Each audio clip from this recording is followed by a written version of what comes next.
ഗ്രീസിലെ ഒരു രാജകുമാരിയായിരുന്നു saint Philomena. ഒരു നങ്കൂരം, വാൾ, ചാട്ടവാർ, അമ്പുകൾ, ഈ ആയുധങ്ങളൊക്കെയുള്ള ഒരു ചിത്രമാണ് സെന്റ് ഫിലോമിനയുടേത്.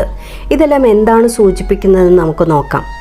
4-ാം നൂറ്റാണ്ടിൽ ഗ്രീക്ക് ദേവന്മാരെ ആരാധിച്ചിരുന്ന രാജദമ്പതികൾക്ക് മക്കളുണ്ടായിരുന്നില്ല.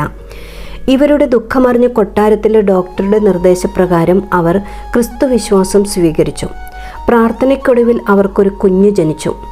ജ്ഞാനസ്നാന ദിവസം കുഞ്ഞിന് വെളിച്ചത്തിൻ്റെ മകൾ എന്നർത്ഥം വരുന്ന ഫിലോമിന എന്ന പേര് വിളിച്ചു.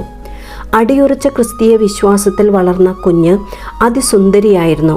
അങ്ങനെ വർഷങ്ങൾ കഴിഞ്ഞു. കുമാരിക്ക് വയസ്സ് 12.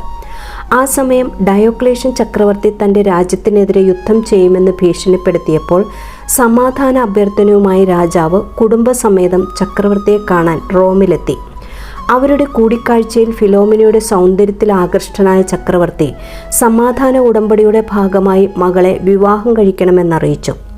ഈ വാർത്ത കേട്ട് രാജകുടുംബത്തിന് സന്തോഷമായെങ്കിലും തൻ്റെ കന്യകത്വം ദൈവത്തിന് സമർപ്പിച്ചതിനാൽ ഫിലോമിന അത് നിരസിച്ചു.